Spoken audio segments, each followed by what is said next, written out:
Eu acho que uma pergunta, eu vou te responder tudo o que eu sei e tudo o que eu vivi. As outras coisas é uma pergunta que deve ser feita ao CBF, ao presidente da CBF, ou a quem comanda a CBF. Eu comando aqui o Fluminense e sei mais ou menos as convicções que eu tenho. Eu discordo um pouco de você com relação à questão de que todo mundo sabe que o trabalho do Fernando Diniz não daria certo, que a seleção se reúne pouco. Eu acho que não, eu acho que se ele ficasse lá 3, 4, 5 anos, o trabalho dele ia aparecer na Copa do Mundo, porque, enfim, ele é um homem muito inteligente, muito diferente, assim, em muitas coisas. Então ele já estava criando fórmulas e métodos de implantar o sistema dele, mesmo se reunindo pouco. Só que futebol leva tempo, assim, né? Eu hoje me reuni com os jogadores aqui de manhã dizendo, olha, nós tínhamos uma grande conquista em 2023, mas essa conquista não começou em 2023, sabe? A conquista da Libertadores, ela começa em 2019, assim, quando a gente vai tomando uma série de medidas internas e vai construindo, botando um tijolo em cima do outro e ganha Libertadores com muito menos receita do que normalmente se ganha. Porque é uma construção de um tempo, levou 5 anos para se construir isso. Né? Até lembrei aqui hoje de manhã, né? Nós hoje somos líderes do campeonato com o nosso treinador auxiliar técnico fixo, que é o Marcão, que já por outras 2 vezes nos colocou na Libertadores. As pessoas esquecem, mas eu não esqueço porque eu estou aqui dentro e vejo o trabalho de todo dia. Assim, já fomos muitas vezes criticados, por que tem um auxiliar técnico fixo? Aí veja só, por a gente ter um negócio que a gente criou em 2019, a gente pôde disputar o Mundial, ficar 1 mês de férias e ter o nosso treinador aqui, interino, que é o Marcão, que é o auxiliar técnico fixo, a gente é líder do Campeonato Carioca, jogando com um time alternativo. Por quê? Porque existe uma estrutura aqui dentro hoje. Às vezes vai ganhar, às vezes vai perder, mas se sabe o que se faz aqui dentro, a gente sabe o que a gente está projetando e construindo. Como é que foi o Fernando? A contratação, vocês sabem como foi. A CBF procurou, o Fluminense fez uma opção de não perder. A gente não queria perder o Fernando. E acho que a gente fez a escolha certa, porque a gente foi campeão da Libertadores. Naquele momento foi de comum acordo. O Fernando, enfim, não dividia o tempo dele com a seleção. Nos momentos em que ele estava no Fluminense, ele estava 100% no Fluminense. Nos poucos momentos que ele estava na seleção, ele estava 100% na seleção. E o Marcão estava aqui no Fluminense, trabalhando e mantendo o trabalho do Fernando. Por que a gente fez aquele contrato naquele momento, Cícero? Por que a gente quis dividir ali? Deu para conciliar? Porque eram datas da seleção brasileira que a gente entendia que não interferiam no nosso planejamento aqui. Por isso que foi um contrato de 1 ano, porque depois já tinha Copa América e preparação para a Copa do Mundo. Aí a CBF sempre deixou muito claro para nós que ele ficava 1 ano, que chegava o Ancelotti. Inclusive o contrato foi assinado porque na reunião que nós tivemos, o Fernando disse ao presidente da CBF na época o seguinte: o presidente ofertou a ele continuar na seleção quando o Ancelotti chegasse. Ele disse, de jeito nenhum, eu vou fazer esse 1 ano, que é um contrato que eu estou fazendo de passagem para a seleção, e depois eu continuo no Fluminense, que era o desejo dele continuar aqui. E se a seleção quisesse ele full time, aí a seleção tem que reconversar com o Fluminense, reconversar com o Fernando. Pode ser que ele fosse para a seleção full time? Pode ser, a vida é mutável. Né? Podia acontecer? Podia. Mas o combinado era 1 ano de contrato, prazo determinado, depois chega o Ancelotti. Foi isso. O que aconteceu no final? Foi final do ano passado, né? Ou já foi no início desse? O que aconteceu no final do ano passado foi que, por uma decisão do presidente da CBF, ele resolveu romper o contrato de 1 ano, que é um contrato que tinha 1 ano, que é uma multa para rescindir, e ele optou em rescindir o contrato do Fernando. E aí ele comunicou a gente. Comunicou a mim, comunicou ao Fernando, comunicou ao Paulo. Olha, eu queria agradecer por vocês terem aceito esse período de conciliar Fluminense e CBF, mas a CBF não conta mais, enfim, com o trabalho do Fernando, não quer ficar com ele. E é isso que aconteceu, assim, o que eu sei até aí. Os motivos que levaram a CBF a rescindir, aí a CBF tem que dizer a você, numa coletiva, numa nota, olha, a CBF tirou o Fernando Diniz por isso. Para nós, foi dita que, assim, a única coisa que eu achei que não se conectou foi, em algum momento, isso não foi dito para mim, mas eu vi uma matéria no jornal dizendo que era o combinado de não atrapalhar o Fluminense. Aí lá no dia do velório do Zagallo me perguntaram, eu falei, desculpa, mas essa parte, ela não condiz com o que foi combinado. Assim, que o combinado era ter mais 6 meses de contrato, isso já não atrapalhava o Fluminense no início. Então, assim, Fluminense não fez nenhum movimento agora dizendo, está me atrapalhando, mas para deixar bem claro. Assim, não houve nenhum movimento por parte do Fluminense em direção à CBF, sim da CBF em direção ao Fluminense. Dizendo, a gente não quer mais o treinador aí, valeu, obrigado, está tudo certo. E foi isso que aconteceu. Agora, os motivos, eu não...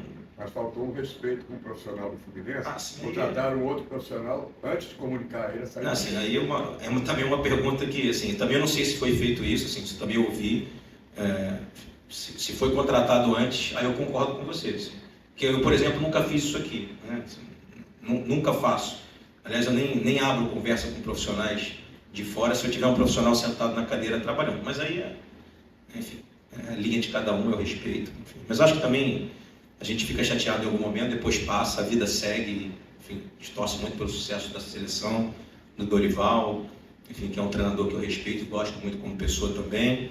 E, cara, agora falando como tricolor, fiquei feliz da vida não perder o Fernando Diniz, deixa ele aqui com a gente, para a gente ganhar o Libertadores. De competições internacionais, etc.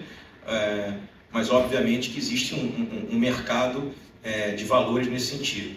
Então, assim, a gente vem conversando com o nosso patrocinador, porque a gente entende que os valores que a gente tem hoje não condizem com os valores que o Fluminense merece neste momento.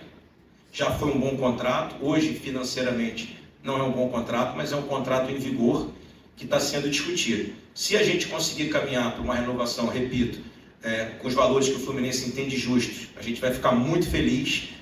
E se a gente não conseguir caminhar, porque também não vou esconder de vocês que a gente tem sido procurado por outras empresas, não só desse ramo, mas como de outros, para estampar a marca na nossa camisa, a gente vai conversar com o parceiro, vai ter uma saída, enfim, amistosa, amigável, vai construir, deixar uma relação profícua para o futuro, manter a relação e já aproveitar aqui para dizer que todo mundo que acreditou no clube, que acredita no clube, independente do momento, deve ser reverenciado por nós. Quem se disponibilizou a nos patrocinar, a botar dinheiro na nossa marca, é assim que a gente vai fazer. Então, nesse momento é isso. A gente segue com o contrato em vigor, está buscando uma readequação do contrato. Se ela acontecer, a gente segue. Se ela não acontecer, a gente possivelmente vai buscar um outro parceiro. Ok? Com relação ao planejamento, qual foi a leitura que a gente fez?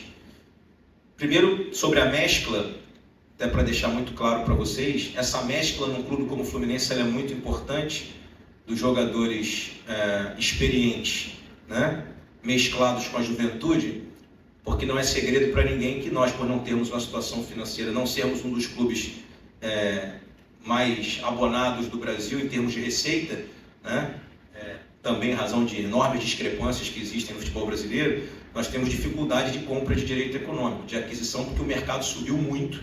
Não sei se vocês perceberam isso, mas de 2 anos para cá, valores que eram, por exemplo, de $1 milhão passaram a ser 3, 4, o mercado triplicou, quadruplicou, né? E nós não quadruplicamos as nossas receitas.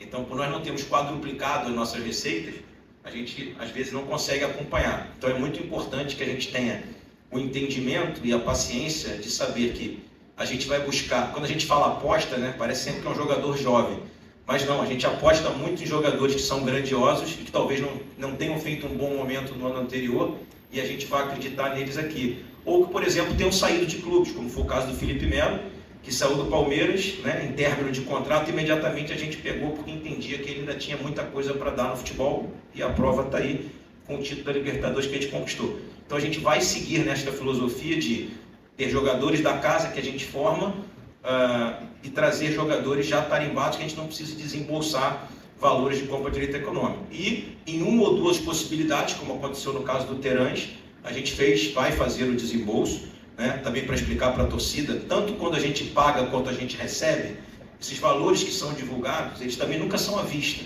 A gente não vai pagar o valor do Terãs à vista e nem está recebendo os valores de possíveis venda que a gente vai fazer à vista. Então, às vezes eu fico um pouco preocupado, porque eu vejo assim na rede social, Fluminense recebeu não sei quantos milhões, porque vendeu fulano, vendeu ciclano. Na verdade, a gente tem jogadores que a gente vendeu em 2020 que a gente está recebendo até hoje. Então, assim, por isso que é uma questão de fluxo de caixa, o planejamento não pode se basear... se a gente tivesse esse dinheiro todo no caixa de uma vez, eu poderia dizer a vocês, olha, eu consigo aqui comprar um jogador, enfim, à vista, etc., mas a gente também não consegue. Então, o que a gente tem hoje um planejamento feito em cima do que a gente já vinha fazendo, que é mesclar a juventude da casa, né, com uma ou duas oportunidades que a gente vai buscar no mercado, como foi a do Lucumi, por exemplo, um jogador que veio numa condição muito boa para nós, em uma aposta na Colômbia, com jogadores experientes como Douglas, como Renato Augusto, e aqui fazer um registro que esses jogadores também têm a vontade de vir para cá pelo projeto, não vieram por dinheiro, deixando muito claro a vocês, tá? Quase todos que vieram tinham propostas financeiras maiores, mas vieram para o Fluminense para poder disputar Libertadores, para poder trabalhar com o Fernando Diniz, porque falam com os outros jogadores e conhecem o ambiente do clube. Então também há por nossa parte aqui a felicidade de ver que o Fluminense nos últimos 5 anos mudou no sentido de que os jogadores querem vir jogar aqui, né? Eu diria para vocês que o caso do Renato Augusto, por exemplo, foi uma contratação que a gente fechou em, sei lá, em 1 hora, quando ele soube do interesse. Ele tinha muito interesse de jogar aqui, o Fernando muito interesse em contar com ele, e a gente fez a negociação muito rápida. O Fluminense mandou a proposta, ele sequer discutiu a proposta, assim, foi a proposta que o Fluminense fez que ele veio. O Douglas Costa a mesma coisa, o Gabriel, enfim, todos os jogadores que estão vindo é porque acreditam no projeto Fluminense. Isso é muito importante para um clube que não tem condição de comprar jogadores à torta e à direita. E por fim, Aline, para encerrar essa resposta, o que a gente notou no ano passado? Que em algum momento a gente sentiu que se tivesse alguma espécie de reposição, talvez a gente conseguisse até ter lutado pelo título brasileiro concomitante com a Libertadores, né? A gente acha que, e a gente não fez, acho que vocês sabem disso, a gente não fez escolhas. Na verdade, a gente poupa porque em algum momento tem que se poupar mesmo, porque as competições são concomitantes e mesmo os clubes que têm muito mais dinheiro que nós não conseguem ganhar todas as competições. Às vezes ganham 1 ou 2 no ano, né? Nós ganhamos a mais importante da nossa história até aqui, né? Espero que já esse ano a gente já consiga ganhar outra, e a de 23 já seja a primeira, a gente já possa comemorar a segunda.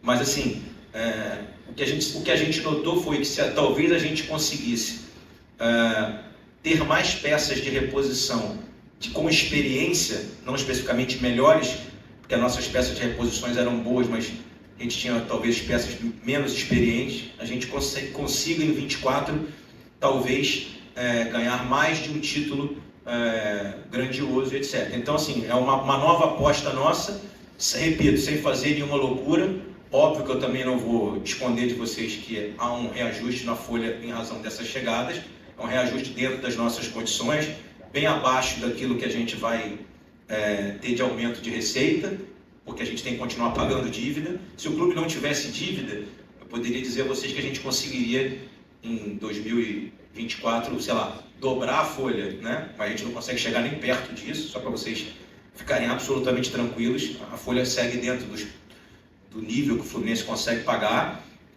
enfim.